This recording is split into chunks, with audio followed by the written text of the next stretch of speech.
আসসালামু আলাইকুম প্রিয় নবম দশম এবং 2025 সালে এসএসসি শিক্ষার্থীবৃন্দরা, তোমরা কেমন আছো? আশা করি আল্লাহর রহমতে সকলেই ভালো আছো। আজ তোমাদের জন্য সূচক ও লগারিদম অনুশীলনী 4.1 থেকে তোমাদের পাঠ্য বইয়ের মধ্যে বলা আছে সমাধান করো 70 থেকে 20 পর্যন্ত। তার উপর ভিত্তি করে আজ আমি 19 নং অঙ্কটি সমাধান করব।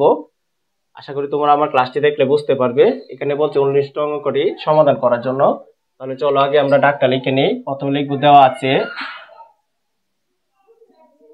আছে লিখে আমরা ডাকটা তুলে নিব। √3 পাওয়ার হচ্ছে x + 1 ইকুয়াল টু, আর এখানে যে দেখো ঘনমূলের ভিতরে আছে 3, হোল পাওয়ার দেওয়া আছে 2x - 1। এই যে আমাদের এই ডাকটা। এখন আমাদের প্রথম কাজটা হচ্ছে এই রোডটাকে আমরা ভেঙে নিব। তোমরা মনে রাখবা, শুধু রোড থাকলে যে 3 এর উপরে রোড আছে, শুধু রোডের মান হচ্ছে হাফ। আর রোডের উপরে যখন ঘনমূল 3 থাকবে তাহলে এটার মান হবে 1/3। শুধু রোড থাকলে হাফ আর ঘনমূল থাকলে 1/3। তাহলে এখন আমরা এখানে যে কাজটা আছে এটা করে নিব। এই যে 3টা যে বাসে লিখবো, আর শুধু রোডটার মান, এই যে শুধু রোডটার মান হচ্ছে কত? হাফ। এই যে রোডটার মান হবে হাফ। তারপর এখানে আমাদের যে কাজটা করতে হবে,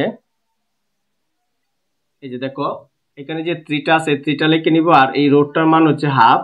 এই যে আমরা এখানে লিখছি, শুধু রোড থাকলে কি হবে? হাফ হবে। তারপর হোল পাওয়ারটা কি আছে? x + 1। এই যে x + 1 ইকুয়াল টু, তারপর এখানে যে 3টা আছে এই 3টা লিখে নিব। তারপর এই যে ঘনমূলটা আছে দেখো, রোডের উপর কিউব থাকে, এটার ফলটা কি হবে? 1/3। তাহলে এটার উপর হবে 1/3। আর এই যে হোল পাওয়ারটা আছে 2x - 1। এই যে আমরা কাজটা করে নিলাম।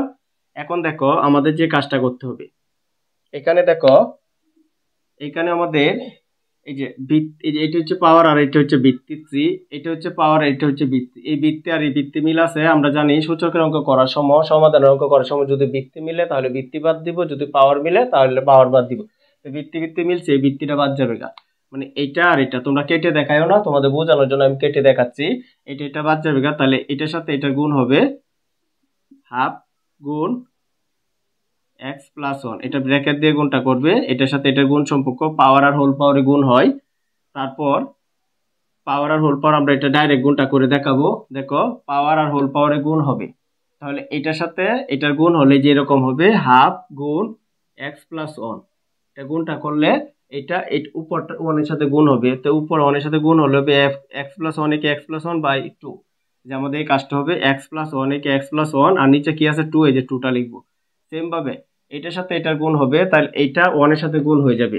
1 এর সাথে এটা গুণ হলে এটা হবে 2x - 1, আর নিচে হবে 3। এখন আমাদের যে কাজটা করতে হবে, এখন আমাদের আর গুণনটা করে নিতে হবে। তাহলে আর গুণনটা আমরা করে নিব। তোমরা যেটা খুশি এটা আগে নিতে পারো, তবে চেষ্টা রাখবে যেন এই দিক দিয়ে চলকের সংখ্যাটা বড় হয়। তাহলে যদি আমরা এটা গুণ করি 2 দোকানে 4x, আর এখান থেকে এটা গুণ করলে 3x, তাহলে এইটাও চলকের সংখ্যাটা বড় হবে। এটা আমরা এই পাশে নিয়ে আসবো।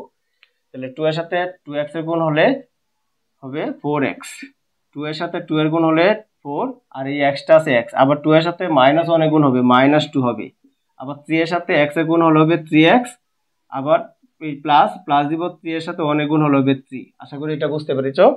এখন আমরা চলকগুলা সমান এই পাশে নিয়ে আসবো, আর সংখ্যাগুলো সমান ওই পাশে নিয়ে যাব।